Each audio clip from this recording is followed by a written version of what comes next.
A continuación, Noticiero Telesucesos. Clasificación A. Apto para todo público. Un noticiero pensado para usted porque se lo merece. Nos acercamos a la realidad desde diferentes perspectivas. Noticiero Telesucesos. Primera parte del Noticiero Telesucesos, con las noticias más importantes del día. Arena Telesucesos es el escenario en donde el deporte tiene vida. Nuestros invitados y jugadores están en la cancha junto a usted y como nunca antes en la pantalla de su televisor, acercándole a un espectáculo inolvidable de luz, color y fiesta. Por fin usted encuentra el deporte que practica y que nunca es transmitido ni considerado por otros medios de comunicación con la importancia que nosotros le damos. El ecuavóley es el gran protagonista en una cancha con todos los estándares y comodidad para su práctica. Es el único deporte ecuatoriano con partida de nacimiento ecuatoriana. Somos inéditos, nos acercamos al deporte popular de nuestra gente que comparte nuestros esfuerzos. Telesucesos, el canal de televisión siempre inédito.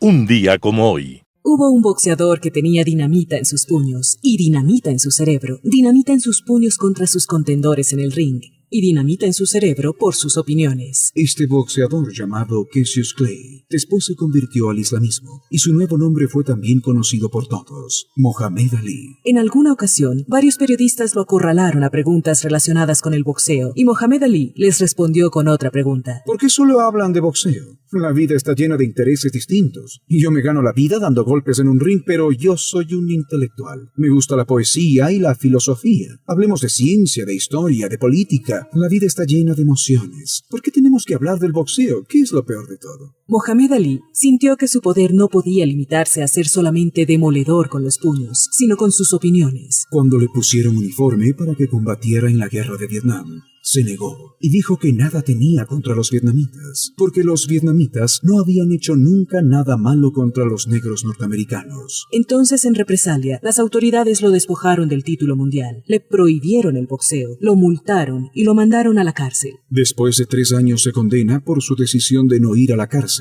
Mohamed Ali recuperó un día como hoy todos sus derechos civiles. Su decisión le había costado el título mundial en el boxeo, pero le significó también la admiración de todos los que en el mundo entienden que la mejor lucha es la que se libra por la dignidad humana.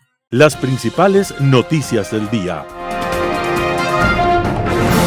Titulares. El SRI recauda 4.5 millones tras el control a futbolistas, empresarios y asambleístas. El comercio tiene hasta el 15 de diciembre para pagar a sus trabajadores. Fase de inscripciones para promover el sí o el no inicia este jueves. En política internacional, extraños círculos. Los editoriales serán de La Hora y la revista semanal. El fútbol seguirá siendo un deporte, segunda parte. Ramiro Rivera, el valor de la democracia.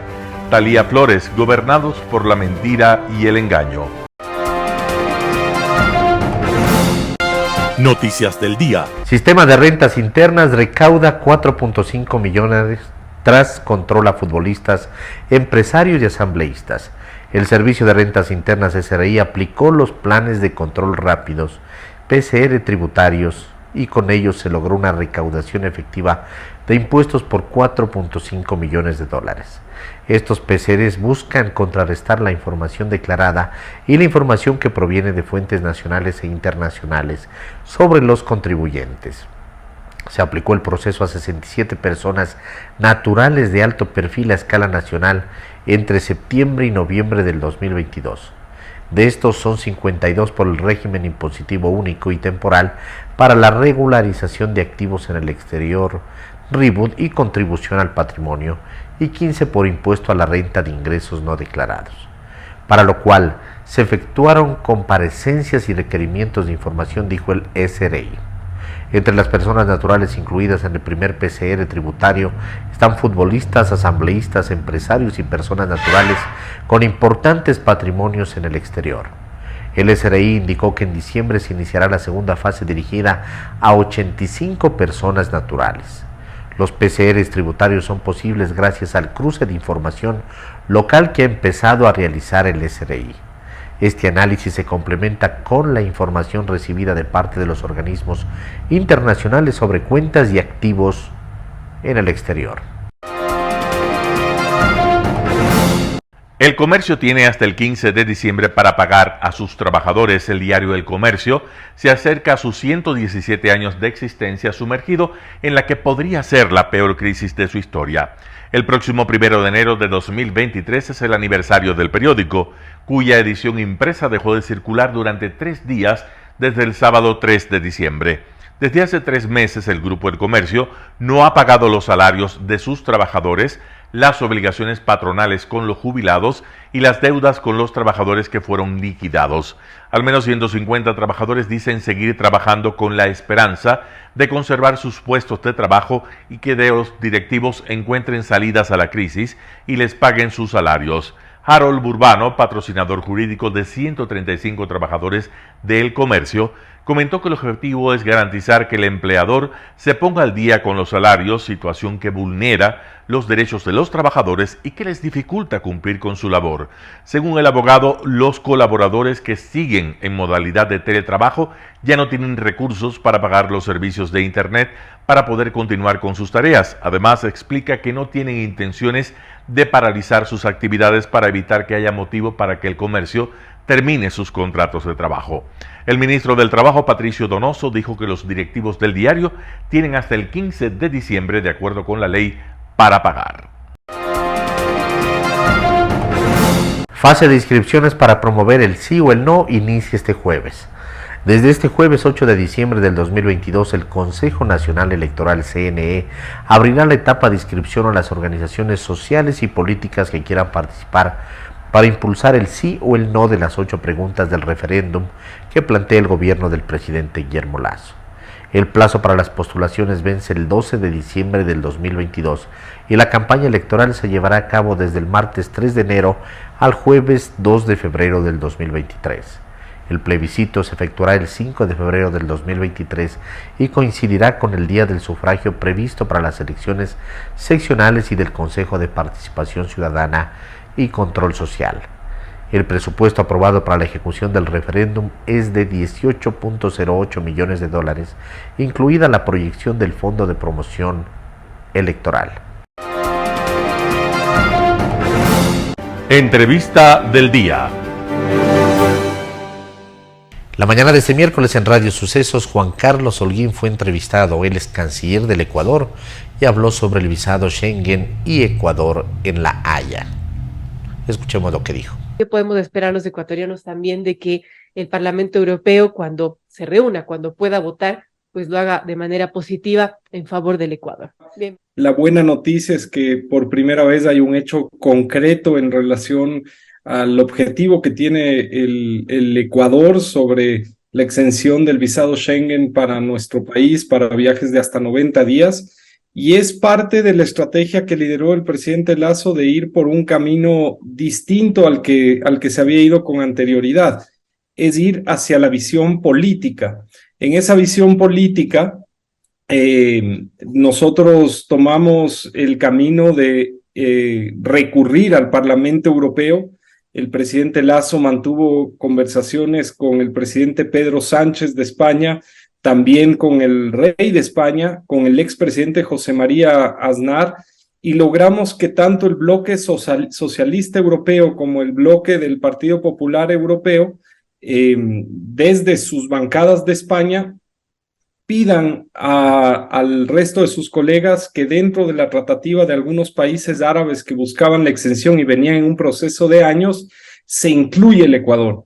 Tuvimos durante varios meses conversaciones con varios eurodiputados de manera bilateral. Nuestras misiones en la Unión Europea se activaron para visitar a los bloques. Y es así que la semana pasada el Comité de Libertades Civiles de la Unión Europea, el LIBE como se conoce, votó a favor de la enmienda con 42 votos, además que fue un tema bastante positivo para nuestro país. Y así se respaldó la propuesta para otorgar viajes sin visa de hasta 90 días a ciudadanos de Ecuador. junto con Kuwait, Qatar y Omán. Muchos se preguntan por qué Ecuador está allí, y es precisamente lo que explico. Kuwait y Qatar se encontraban en un proceso de muchos años en ingresar esta posibilidad de exención, ellos desde la Comisión Europea, y Ecuador tomó el camino político para que el momento que entre ese pedido para Kuwait y Qatar, Ecuador sea incluido para que los eurodiputados puedan votar. Esta gestión es indudablemente un hito que se logra gracias al trabajo estratégico, político que el presidente Lasso definió con varios gobiernos, con sus homólogos, y asimismo, como usted menciona, nuestro agradecimiento a nuestras misiones en Europa que enfocaron su trabajo en los últimos meses en conseguir los apoyos necesarios desde Washington, desde España, desde Bélgica y desde casi todos los países que incluyen la comunidad Schengen. Bueno, cabe resaltar que es netamente un trabajo de las delegaciones diplomáticas que han estado en ello y que supieron ver el momento adecuado para justamente hacer este pedido al Comité de Libertades Civiles. Ahora, canciller, ¿cuál es el siguiente paso? Porque entiendo que tenemos este apoyo, pero dependemos de los eurodiputados que puedan apoyar a nuestro país y bueno, la próxima reunión no sé, será el próximo año, pero ¿cómo tener un resultado favorable en ese sentido? El texto aprobado la semana pasada ahora tendrá que ser aprobado por el Pleno del Parlamento Europeo y esperamos que esta votación se dé antes del fin de año. Verónica, tenemos información el día de ayer desde el seno de la Unión Europea de que probablemente se hará el 14 o 15 de diciembre, lo cual sería muy positivo para el país, pues como usted lo indica, esto se esperaba que sea dentro del primer semestre del próximo año. Tener esta buena noticia nos lleva a pensar que si la propuesta es aprobada, el Parlamento y el Consejo antes de fin de año o en el primer trimestre del próximo ya podrán negociar la forma final de la legislación. Y una vez que la ley entra en vigor, cada exención de visado se debe negociar de forma bilateral entre la Unión Europea y terceros países, y el Ecuador está listo ya para ese proceso. Venimos trabajando también muchos meses sobre los temas técnicos, y en relación a aquello estamos seguros, tranquilos de que el Ecuador ha cumplido cada uno de los pasos técnicos. De hecho, esto se garantiza con la votación de la Comisión Libe, que además ha resaltado el momento democrático, de libertades, de respeto absoluto a los derechos humanos que tiene el Ecuador. Eso es importante señalar, canciller, porque el Comité de Libertades Civiles ha recalcado y los eurodiputados han recalcado que el Ecuador ha demostrado consistentemente su compromiso con el respeto de los derechos humanos. Ahora, ¿qué sucedería en un caso hipotético que nos quitan este visado Schengen, pero viene otro gobierno que quizás no es tan respetuoso con los derechos humanos? ¿Podríamos estar sujetos a que nos retiren nuevamente esa condición? Siempre. Sí. Siempre, Verónica, porque al final cada estado dentro de sus marcos soberanos puede tomar decisiones respecto a los visados, y nosotros representamos en este momento al Estado ecuatoriano, a su gente, y lo que hemos manifestado es que más allá de los cambios políticos que han existido, el pueblo ecuatoriano es un pueblo que coincide, comparte y enarbola esta bandera de la libertad, de la democracia, de los derechos humanos, la solidaridad que existe ahora en términos de la migración que ha llegado a nuestro país. Son elementos muy positivos a la hora de que otros países analicen la situación de nuestro país. Hay otros temas que también han estado trabajando, y usted ha mencionado que el Ecuador también se encuentra en una nueva etapa en la lucha contra la corrupción, y justamente a finales de noviembre estuvo en La Haya en una mesa redonda anticorrupción, una mesa internacional. Quisiera que nos cuente un poco de qué se trató esta mesa redonda de alto nivel sobre temas de anticorrupción que se desarrolló en La Haya, en Países Bajos, entre el 27 y el 29 de noviembre. ¿Qué se buscó con esta mesa redonda y, bueno, cuáles fueron los resultados obtenidos? Es otro de los puntos positivos que ha tenido el Ecuador en su política exterior.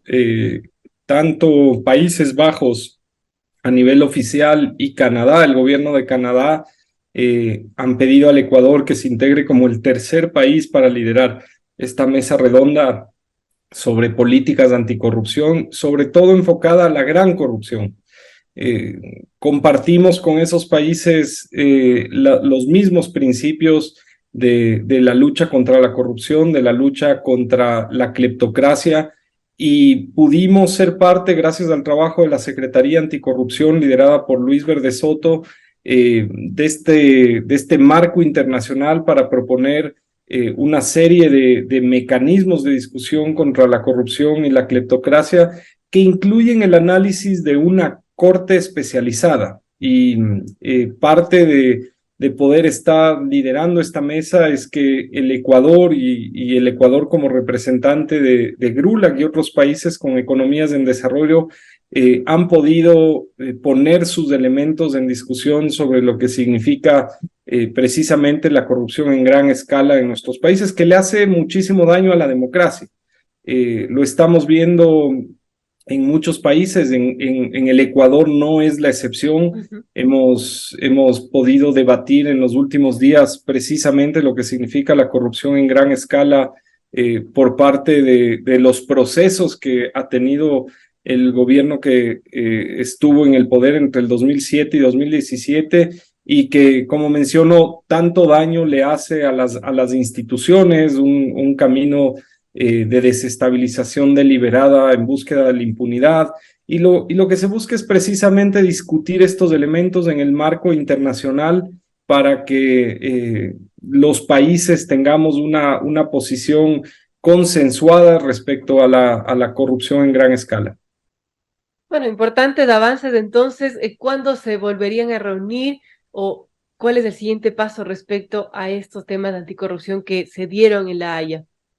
Esperamos reunirnos en el mes de enero nuevamente y como menciono, uno de los puntos pendientes es la definición o no de tener una corte especializada para delitos de gran corrupción y cleptocracia. Por otro lado, Patricia Carrillo, subsecretaria del SCRE, habla sobre la actividad del volcán Cotopaxi. Escuchemos lo que dijo. Empecemos por que nos cuente usted cuál es la última información sobre la actividad del volcán Cotopaxi. Buen día. Efectivamente, tenemos 7 volcanes activos en el país. No necesariamente empezaron como en la misma temporalidad. Hay algunos que tienen ya activos más de 10 años, pero por su nivel de conducta del volcán como tal, no generan como mayor peligro a la población. Sin embargo, su proceso eruptivo pues van dando continuidad. El Cotopaxi, que es lo que nos llama acá, el día de hoy pues ha tenido una emisión de vapor. No representa como un nivel de preocupación. Está en un proceso eruptivo como tal, pero con parámetros normales en todo caso, que no genera un incremento de la actividad de lo que ya le hemos venido viendo en estos días. La red sísmica ha registrado, por ejemplo, 116 sismos leves pero de largo periodo relacionados con movimiento de fluidos. Esto en los últimos días. Sí, el volcán tiene su propio comportamiento, ¿no? Justo el Instituto Geofísico de la Escuela Politécnica nos ha mencionado en sus informes especiales que realmente este comportamiento, tanto el numérico de sismos, no es que haya una acumulación para que se convierta como en un tremor y esto se convierta en un proceso magmático y en un proceso de incremento de actividad volcánica. Los sismos son muy normales en todo caso en el complejo, en la estructura del volcán, y en función de lo que va teniendo, ¿no? El volcán está como activo y pues este es un parámetro normal que lo va desarrollando esta misma actividad. Ahora, a veces ocurría, yo recuerdo que en el volcán Tungurahua, cuando estaba en un proceso eruptivo obviamente mucho más alto que el volcán Cotopaxi, cuando empezó, ocurrieron taponamientos en el conducto y eso provocaba fuertes explosiones. Aquí el conducto, la chimenea del volcán está libre. ¿Tienen esa información ustedes por parte del Instituto Geofísico? El Instituto Geofísico hace monitoreo de manera continua, ¿no? El volcán Cotopaxi es uno de los volcanes más monitoreados en el país y justamente por ser uno de los más peligrosos a nivel mundial, ¿no? Considerado que históricamente viene trayendo unos procesos eruptivos complejos como tal y también el nivel de vulnerabilidad que tiene a su alrededor. Sí he venido, o sea, no podemos como tener como una comparación entre un volcán y otro en el país, cada uno tiene su dinámica y su comportamiento como tal. El Tungurahua nos tuvo muchísimos años en su proceso activo como tal y tenía su propio comportamiento. El Tungurahua es un volcán como más explosivo y tenía como la cámara magmática tapada, entonces esto nos limitaba mucho a entender qué estaba pasando pues adentro y eso se daba cuando únicamente conocíamos cuando había este nivel de explosiones. El Cotopaxi nos ha dejado saber el Instituto Geofísico que tiene como abierta la cámara, no tiene, y por eso es como los niveles de magma que no se ven como en nivel ascendente para que pueda llegar a tener como otro nivel de alerta en el país. Un panorama de noticias para su estatura intelectual.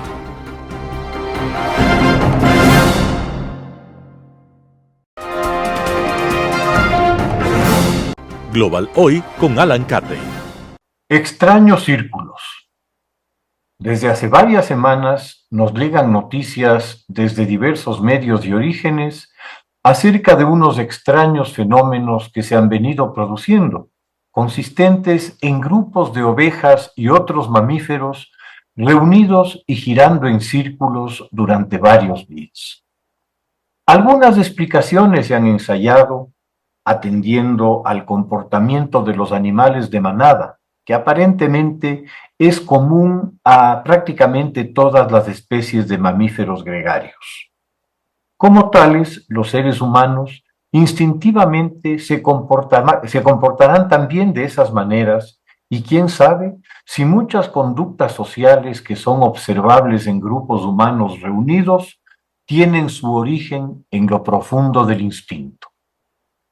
Como ya observara Gustave Le Bon, el sociólogo francés, que es en cierta forma el padre de la psicología social, las conductas humanas en grupo son totalmente diferentes a las de sus individuos. Le Bon define en una fórmula sus observaciones. La reacción de la masa no es igual a la suma de las reacciones de sus individuos. Algunos de los políticos más influyentes de la historia de Europa en la primera mitad del siglo XX serán muy influidos por sus tesis, como Lenin, Hitler o Churchill. Hitler desarrolla dentro de su libro Mi lucha todo un capítulo sobre la propaganda, siguiendo casi al pie de la letra los postulados de Le Bon. Esos lineamientos serán parte esencial del modus operandi del aparato de propaganda del Tercer Reich, con el cual logrará tomar el poder en elecciones democráticas en 1933. Las concentraciones de grandes multitudes, los símbolos comunes y la creación del enemigo, de clase, de raza o de religión, son las recetas para lograr que uno de los países más cultos de Europa y del mundo retroceda a la barbarie en brevísimo tiempo. En todo caso, estas reflexiones sobre Le Bon y los comportamientos circulares de equinos u ovinos hacen meditar en lo que nos ocurre como región aquí en Latinoamérica. Nuestra historia semeja a un carrusel que gira y gira en su propio eje sin posibilidad de salida. Como las ovejas de las imágenes, vamos por el mundo girando sin objeto, cayendo casi por necesidad geométrica en los mismos errores una y otra vez. La constante del Mesías, del caudillo providencial, del dueño de las recetas y las soluciones mágicas, que sin otro esfuerzo que rendirse a sus pies, dará él a los problemas que nos agobian.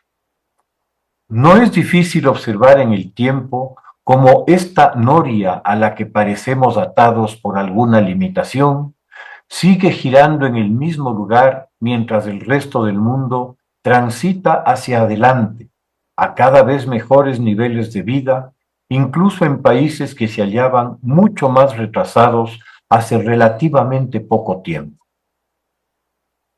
Hace 70 años, tras la guerra más destructiva de la historia, la Segunda Guerra Mundial, América Latina emergió indemne, sin sufrir ninguno de los traumas humanos y materiales que fueron la norma en prácticamente toda Europa y tal vez más en Asia.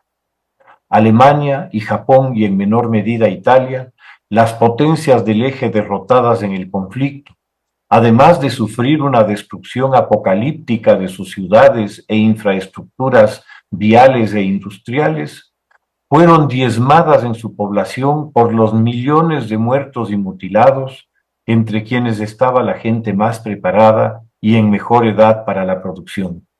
Fueron militarmente ocupados por los vencedores, y en el caso alemán, el país se separó en dos mitades antagónicas.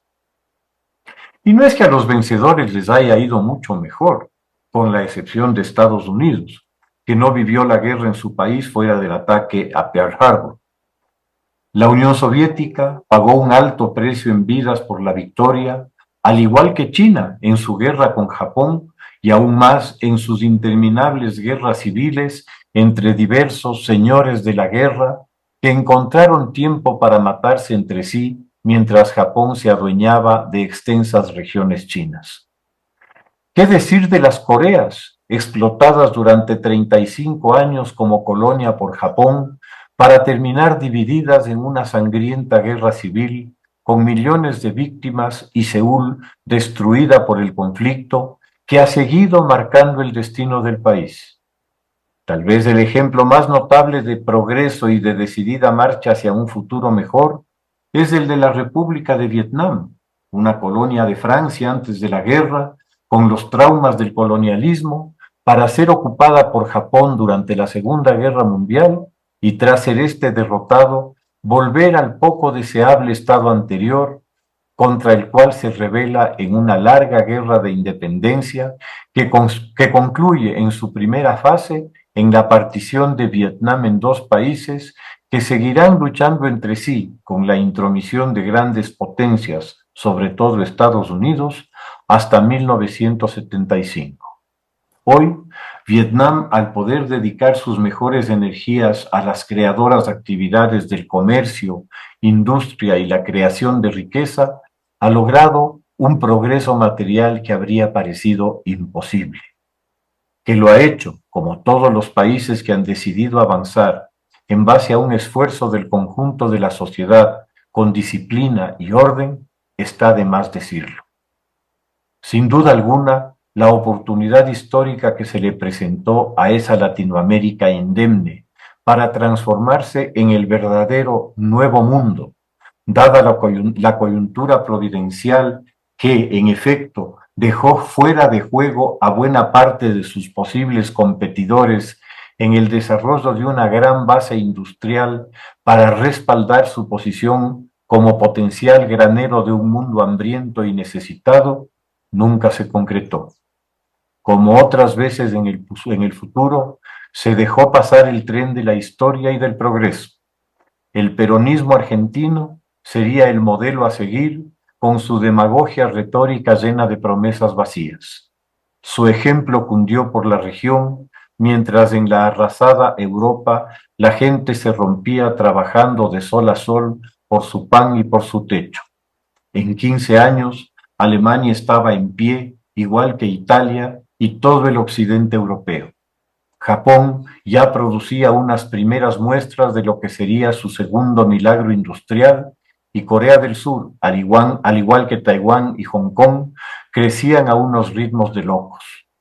Acá seguimos arriba del carrusel, niños incapaces de salir de los juegos y asumir finalmente nuestra condición de adultos.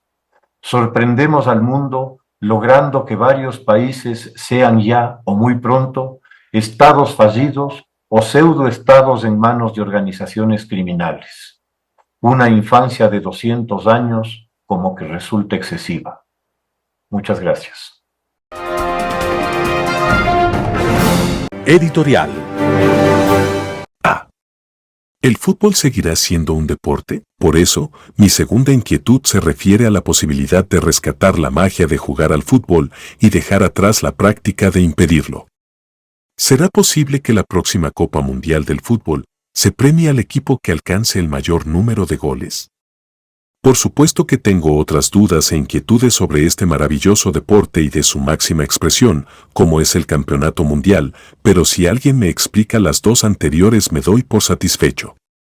Y le contestaron. Ante las inquietudes de Fausto Jaramillo enviamos su contenido a distinguidos profesionales a fin de obtener su criterio. Uno de ellos nos ilustra con sus conocimientos y se convierte en un raro artículo que vence todas las reglas de la información. A decir de uno de ellos es un artículo escrito a doble mano. A ambos nuestro agradecimiento por la gran colaboración que siempre nos brindan. La dirección. Dice que las inquietudes planteadas tienen, en mi concepto, estricta relación con dos aspectos fundamentales a considerar en cuanto a las características actuales de este deporte. Por un lado, por ser el deporte de masas por excelencia, que une al pueblo en una causa común, efectivamente ha servido y sirve como el gran distractor para cubrir y olvidar deficiencias, carencias e incorrecciones, por lo que gobiernos de todo tipo, pero especialmente autocráticos, lo han utilizado para calmar tormentas internas y procurar lavar su imagen internacional, esto a pesar de la supuesta intención de separar el deporte de la política. A más de Argentina en los 70, Rusia y Qatar son dos ejemplos recientes, en donde la geopolítica en el primer caso y el dinero, no siempre usado correctamente, en el segundo, fueron determinantes para la designación de las sedes de los dos últimos campeonatos mundiales. Lo de Rusia, a la luz de lo que estamos viviendo, no requiere de mayor explicación. En cuanto a Qatar, es difícil entender que un país pequeño, sin ninguna tradición futbolística, con cerca de 3 millones de habitantes, de los cuales el 80% son inmigrantes, que en su mayoría no reciben un trato justo, por tratarse de una autocracia islámica, sea sede del Campeonato Mundial de Fútbol, si no se considera que el país tiene una de las reservas de gas natural más grandes del mundo y en consecuencia nada en dinero. Su designación se basó en la realización de inversiones de alrededor de 200.000 millones en la construcción de estadios y obras de infraestructura. Para poner las cosas en perspectiva, la inversión de Rusia en el campeonato de 2018 fue de 15.000 millones. Se comenta, además, que esta designación coincidió con la compra a Francia de una importante flotilla de aviones de combate por algunos miles de millones de dólares. Frente a estas cifras, el problema de los derechos humanos en Qatar, que se conoce desde hace mucho tiempo, pasó a segundo plano. Las sedes. La designación de las sedes las realiza la Federación Internacional de Fútbol Asociación FIFA, entidad internacional que agrupa las federaciones de fútbol del planeta y que se ha manejado tradicionalmente con total independencia y secretismo. En la medida en que el volumen de negocios derivado de la cada vez mayor difusión de este deporte fue creciendo, crecieron también las dudas sobre la corrección de sus procedimientos, lo que finalmente derivó en sonadas sentencias contra altos funcionarios de la entidad por parte, en primera instancia, de la justicia de Estados Unidos y luego de Suiza. Esto nos lleva al segundo aspecto fundamental para el análisis, el crecimiento exponencial del negocio del fútbol a nivel mundial. Su gran difusión a nivel mundial, aupada en el gran desarrollo de la tecnología de la información, ha llevado este deporte a los rincones más recónditos. Los partidos del Mundial, que hace años los escuchábamos a través de radiodifusoras, hoy los vemos en directo en nuestro teléfono celular. Derivado de esta gran difusión, la generación de negocios ha crecido enormemente, tanto para los clubes como para las empresas organizadoras y transmisoras de eventos, así como para las proveedoras de indumentarias y materiales. Las cifras son impresionantes. Se estima que el volumen de negocios que giran alrededor del fútbol a nivel mundial es superior a los 700.000 millones de dólares anuales. Por su parte, la FIFA facturó 7.500 millones de dólares en ingresos por los acuerdos comerciales por 4 años relacionados con el Mundial de Qatar. Concomitantemente, los salarios de los jugadores han crecido exponencialmente. A manera de ejemplo, el futbolista francés Mbappé, que actualmente es el mejor pagado del mundo, gana en su club, el PSG, 55 millones de euros al año, es decir 154.000 euros diarios, y esto sin considerar los ingresos adicionales por derechos publicitarios, que probablemente duplican esta cifra. En estos días se ha divulgado en la prensa internacional que Cristiano Ronaldo recibió una oferta de un club saudita de 207 millones de dólares anuales por salario y acuerdos publicitarios.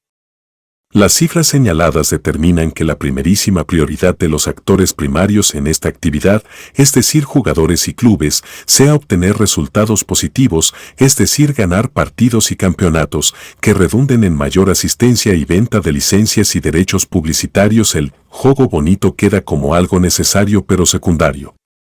Es importante meter muchos goles, pero mucho más que nuestro rival nos meta menos. El valor de la democracia, artículo de Ramiro Rivera, publicado en Diario El Comercio.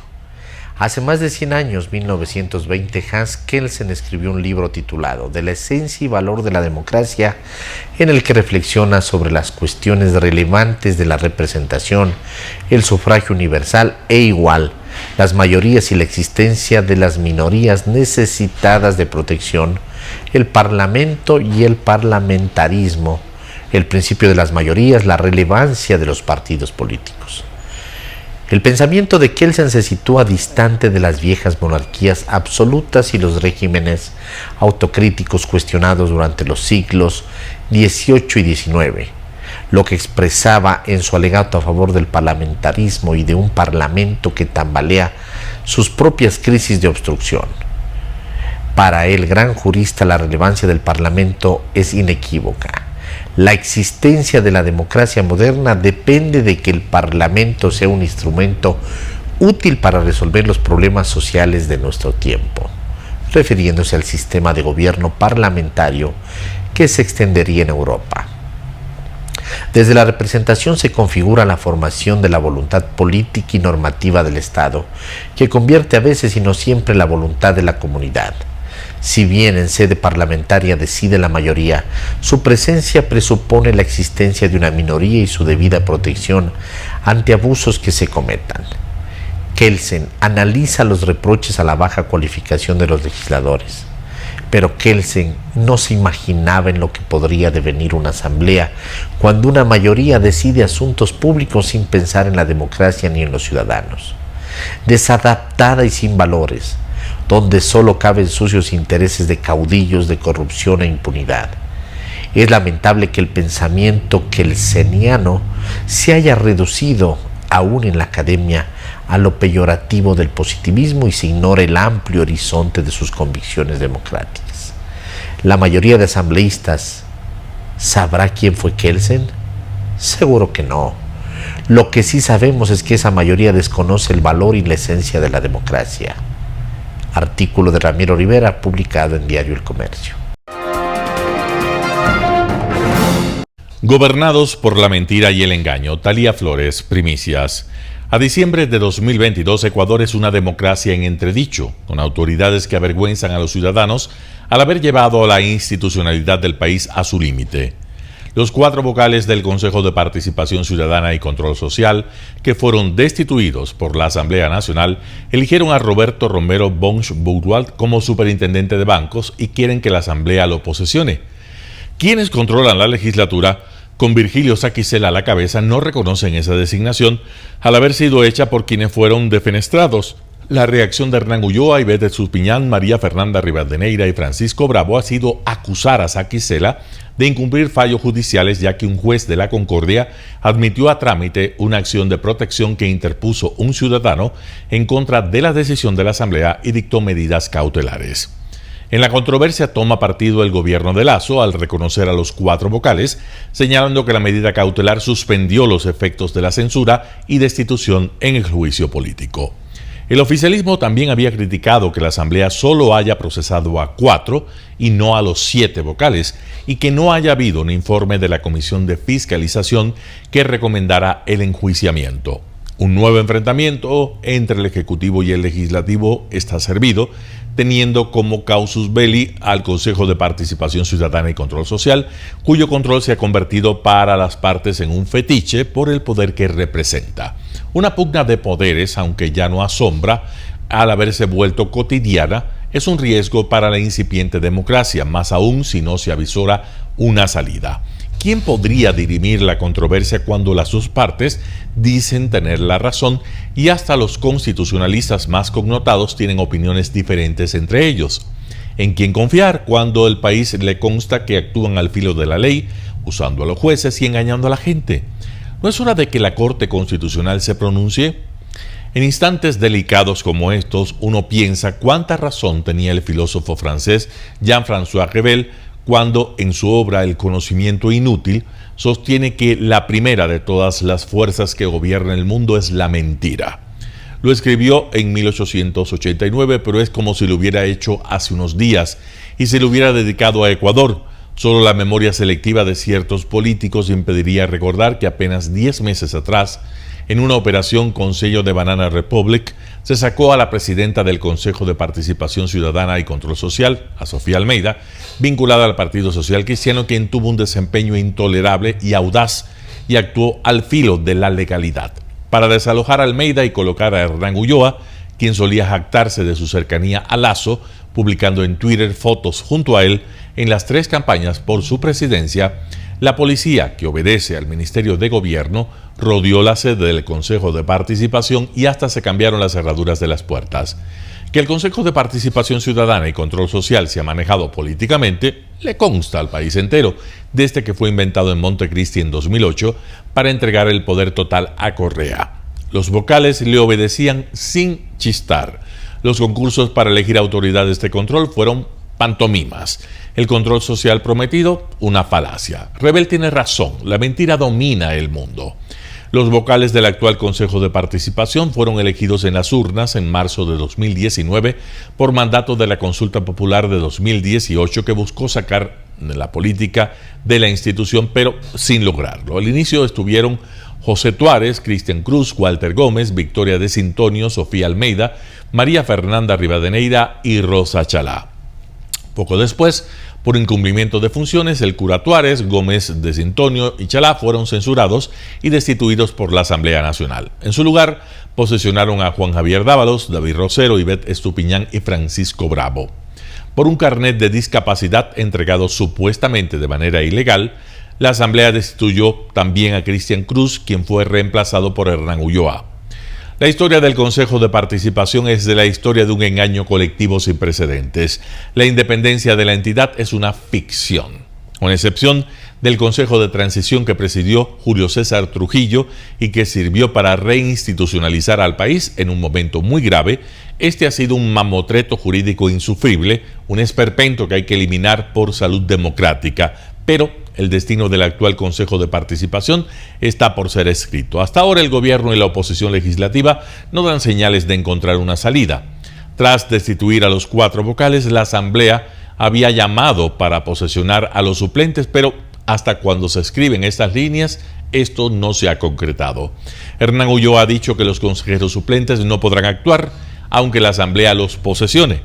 El caos y el bloqueo y la inseguridad jurídica se han impuesto. Aunque jamás lo admitirán, hay demasiado en juego para dejar escapar la institución que escoge a las autoridades de control y al Consejo de la Judicatura. En la consulta popular convocada por el presidente Lasso se plantea restarle a este Consejo de Participación la facultad para designar a estas autoridades. ¿Qué pasará con el proceso para elegir Contralor General del Estado que ya está en curso si en la consulta del 5 de febrero el pueblo le quita la facultad nominadora? ¿Tendría legitimidad quien resulte designado por el Consejo de Participación Ciudadana? Si en el pasado el gran enemigo del ser humano era la ignorancia, ahora es la mentira, agrega el filósofo francés Jean-François Revel. Que en Ecuador la democracia esté en entredicho es culpa de quienes han convertido la mentira en arma política para detentar el poder. Imperdonable. Talía Flores, Primicias. Noticias internacionales. La organización Trump declarada culpable de fraude fiscal. La organización Trump ha sido declarada culpable de evasión fiscal. La empresa inmobiliaria del expresidente estadounidense habría eludido el impuesto sobre la renta mediante pagos en negro a base de alquileres de lujo y coches de alta gama a sus directivos durante 15 años. Como castigo, la compañía podría ser multada con hasta 1,6 millones de dólares. Por su parte, ni Trump ni los miembros de su familia han sido juzgados.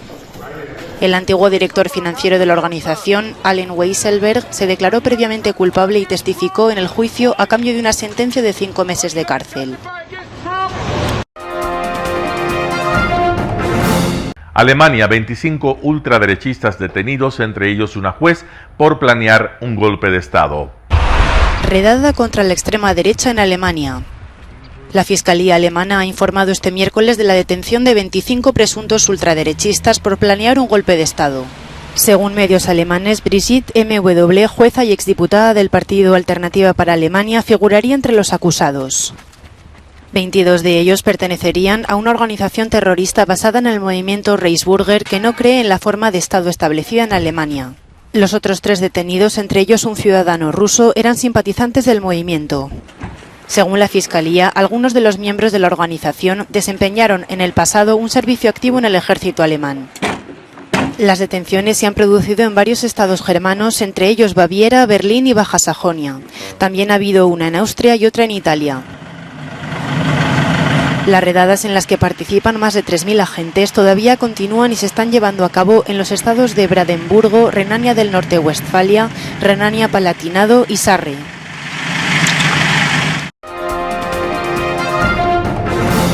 China relaja su estricta política de COVID-0 en medio de la oleada de protestas. China anuncia medidas para retirar algunas de las restricciones más duras contra el COVID-19.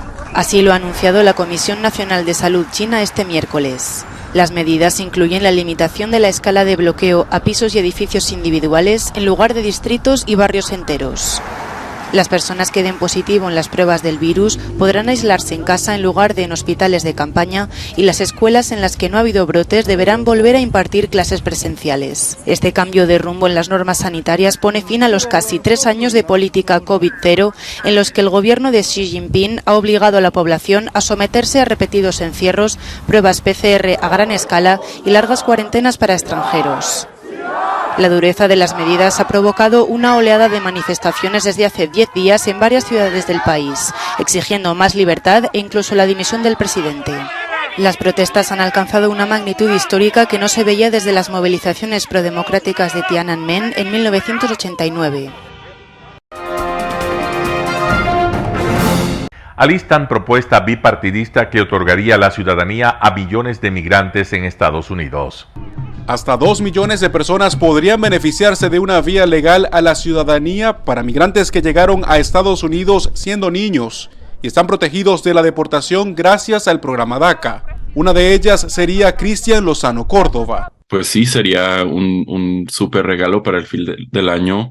Pero él, también portavoz de la Alianza Nacional para Nuevos Estadounidenses, mantiene sus expectativas moderadas. Ya llevo casi 10 años con DACA y 5 años abogando por el DREAM Act, y después de tantos intentos como que no tengo todas las expectativas muy altas, porque pues todas las otras negociaciones me emocionaba mucho, pero al fin del día no terminaban en nada y no llegaban al fin. La nueva propuesta estipula la extensión del título 42 y la inversión de al menos $25,000 millones para seguridad fronteriza, a cambio de otorgar el beneficio a personas como Cristian. También estamos pues viendo a ver cuáles son los detalles, porque también no estamos en apoyo de propuestas que vayan a tropezar los derechos de personas buscando asilo.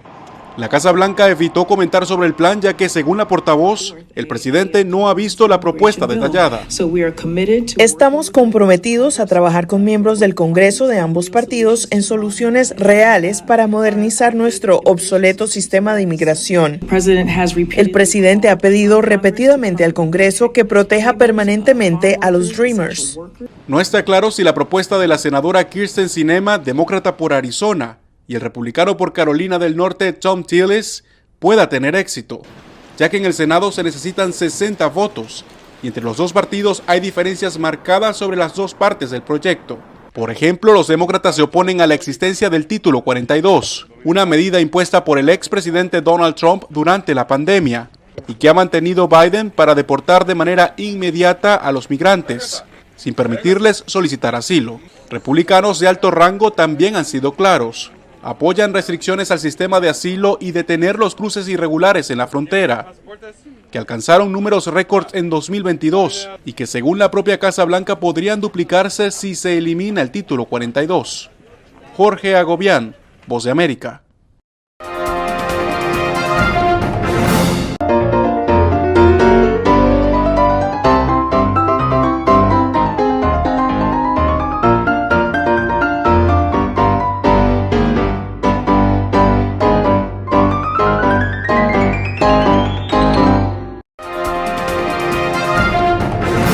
En Arena Telesucesos, aparte del atractivo de los eventos deportivos que transmitimos con nuestra señal a los televisores de su hogar, también entregamos muchos de los valores que encierra el deporte y en especial privilegiamos nuestra identidad nacional en el ecuavoli, jerarquizando su presencia como el deporte con partida de nacimiento en nuestro país. Telesucesos no solo entrega en su programación de deportes un espectáculo, sino que impulsa, privilegia y exige a quienes participan que sean parte de los valores y méritos que el deporte encierra: esfuerzo, superación, perseverancia, respeto, solidaridad, compañerismo, disciplina, puntualidad, sana competencia, honradez en la cancha y fuera de ella. La práctica deportiva siempre generará beneficios positivos para su cuerpo y entregará salud estable, pero refuerza además la identidad personal y premia siempre el éxito conseguido. Estamos entregando a nuestra ciudad con Arena Telesucesos un esfuerzo más de un medio que es fiel a su identidad y que a través de sus contenidos de salud, cultura, opinión calificada y ahora deportes, pretende difundir lo que, aparte del entretenimiento, requiere nuestra gente. Lo hasta ahora realizado está hecho con mucho esfuerzo, pasión y el entusiasmo de nuestra parte, de nuestros empleados, trabajadores y pequeños empresarios que creen en nuestras motivaciones. Hemos dado los primeros pasos para este proyecto que seguiremos haciéndolo gracias a ustedes. Telesucesos, el canal de televisión siempre inédito. El noticiero Telesucesos es retransmitido de lunes a viernes a las 7 horas por Radio Planeta Sur 106.1 FM de la ciudad de Loja. Noticiero Telesucesos.